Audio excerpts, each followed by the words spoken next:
Latina Life Stories is a course that I designed in the early 90s as a result of a lot of the publications that started to come out in the mid-80s to 90s from Latinas, and most of them were about their life stories.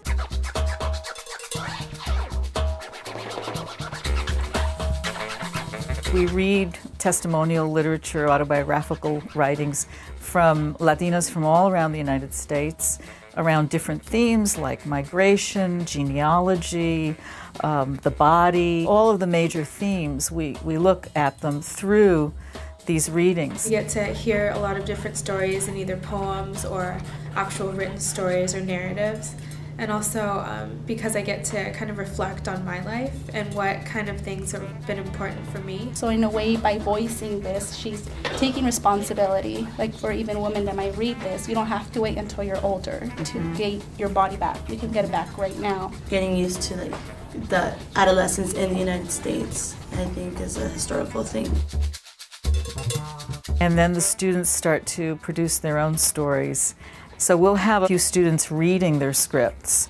I got to sit there, inwardly flinching as he cataloged his faults and his failures, hanging on to every word as my hero chipped away his pedestal.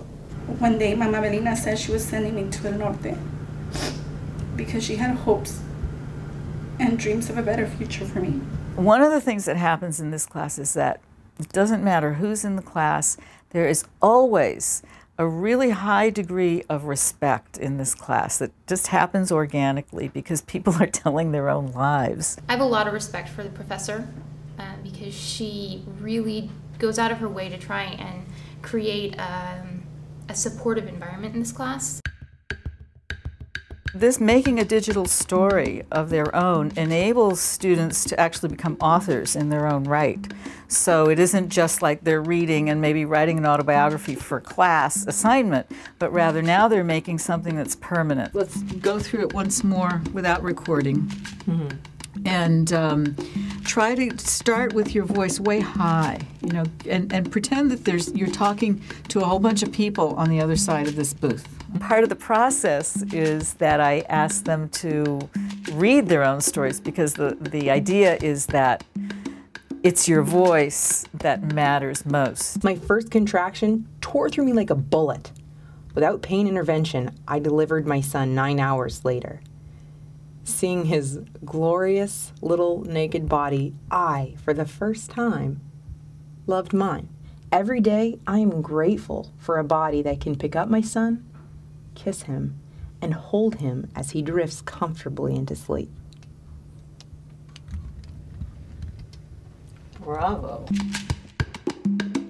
They take that recording and then they start bringing the visuals in and they mix it in iMovie. Storytelling is often so important in bridging the gaps of understanding.